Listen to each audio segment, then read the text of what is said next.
मध्य प्रदेश सरकार ने प्रदेश में 1 तारीख से आहते बंद करने का निर्णय लिया है, जिसको लेकर कांग्रेस के मीडिया पैनलिस्ट प्रमोद द्विवेदी ने प्रदेश सरकार पर गंभीर आरोप लगाते हुए कहा कि प्रदेश में पहले शराब के आहते खुलवाना, फिर उसे बंद करना। इससे ऐसा लगता है कि मध्य प्रदेश सरकार आगामी चुनाव को लेकर इस तरह से काम कर रही है, लेकिन अब प्रदेश की जनता समझ चुकी है कि भाजपा सरकार डर गई है। कांग्रेस मीडिया पैनलिस्ट और अधिवक्ता प्रमोद कुमार द्विवेदी ने कहा कि मध्य प्रदेश सरकार ने ढिंढोरा पीटा कि शराब नीति में कई परिवर्तन किए हैं, लेकिन सुप्रीम कोर्ट की गाइडलाइन है कि हवाई अड्डा, नशा मुक्ति केंद्र, नेशनल हाईवे और राष्ट्रीय मार्ग के 500 मीटर की दूरी तक कोई शराब की दुकान नहीं खोली जाएगी। यह प्रावधान है, लेकिन सुपर कॉरिडोर क्षेत्र में खेत में शराब की दुकानें खुली हुई हैं, जो नियमों के खिलाफ है। अधिवक्ता प्रमोद कुमार द्विवेदी ने मीडिया से चर्चा करते हुए कहा कि मुख्यमंत्री शिवराज सिंह चौहान से पूछना चाहता हूं कि आप पहले की शराब नीति का पालन कर ले और जो खामियां हैं उसे दूर कर ले। यदि शराब की दुकान बंद कराने के लिए 50% हस्ताक्षर अभियान करता हूं, तो तत्काल प्रभाव से कलेक्टर को शराब दुकान बंद करनी चाहिए। धार्मिक और शैक्षणिक संस्थाओं पर नियम के अनुसार शराब दुकान नहीं खोली जानी चाहिए, लेकिन खोली जा रही है, जिसका एक उदाहरण हर सिद्ध मंदिर के सामने शराब की दुकान है, जिसका विरोध भाजपा विधायक आकाश विजयवर्गीय ने किया था। उन्होंने कहा कि शराब से भारतीय जनता पार्टी दुखी है, तो उमा भारती के साथ मिलकर आंदोलन करना चाहिए। गौरतलब है कि शराबबंदी को लेकर कांग्रेस के मीडिया पैनलिस्ट अधिवक्ता प्रमोद कुमार द्विवेदी द्वारा प्रदेश सरकार को 2 बंडल चिट्ठियां भेजी थी, लेकिन 4 बंडल वापस कर दिए गए हैं। दरअसल मध्य प्रदेश में शराब की आग बढ़ चुकी है, जिसको लेकर अब मुख्यमंत्री शिवराज सिंह चौहान डर रहे हैं और इसी के चलते प्रदेश सरकार ने प्रदेश में आहते बंद करने का निर्णय लिया है।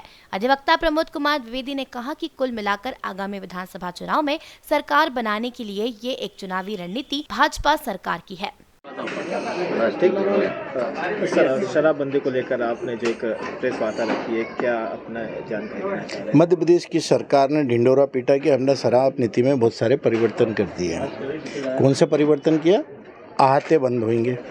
आहते बंद होंगे तो अब तो हवाई अड्डे पे आपने दारू की दुकान खोल ली। नशा मुक्ति के केंद्रों के सामने आपकी शराब की दुकानें हैं। नेशनल हाईवे और राष्ट्रीय राजमार्ग सुप्रीम कोर्ट की गाइडलाइन है और शराब नीति के अंतर्गत ये अहम प्रश्न है कि 500 मीटर के दूरी बाद आप शराब की दुकान खोल सकते हैं। आप इसका उदाहरण देखना चाहेंगे तो सुपर कॉरिडोर क्षेत्र में जाएंगे तो छोटा बांगड़दा की एक शराब की दुकान खेत के अंदर खुली है, लेकिन आप यहीं की यहीं जाएंगे तो पूरा आपको Lasudia Mori, national highway, Maksi road, Simhastha में उज्जैन के अधिकांश रोडों पर शराब की दुकानें, यहाँ तक कि VIP road, Indore Bhopal road पर भी आपको शराब की दुकान राष्ट्रीय राजमार्गों पर खुली मिलेगी। मैं मुख्यमंत्री जी से पूछना चाहता हूँ कि आप तो पहले की शराब नीति का पालन कर लें और जो खामियां हैं उसको दूर कर लें। अगर मैं शराब की दुकान बंद कराने के लिए 50% नागरिकों के हस्ताक्षर कर देता हूं, तो उसी दिन कलेक्टर को सरकारी नियम के अनुसार उसी स्थान पर शराब की दुकान बंद कर देनी चाहिए। धार्मिक स्थलों पर और शैक्षणिक स्तरों पर नियम और कायदा कानून है, वहाँ पे शराब की दुकान खुल ही नहीं सकती है, तो फिर कैसे खुलती रही?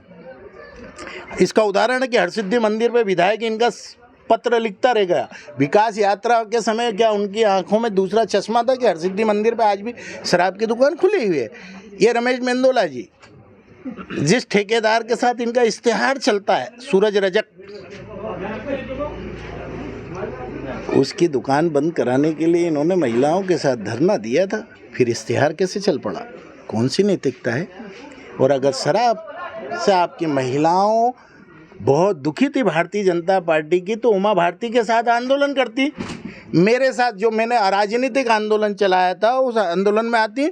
या मैंने मुख्यमंत्री से पूछना चाहता हूं कि 2 बंडल तो आपने चिट्ठियों के ले लिए थे, बाकी 4 बंडल वापस क्यों कर दिए थे?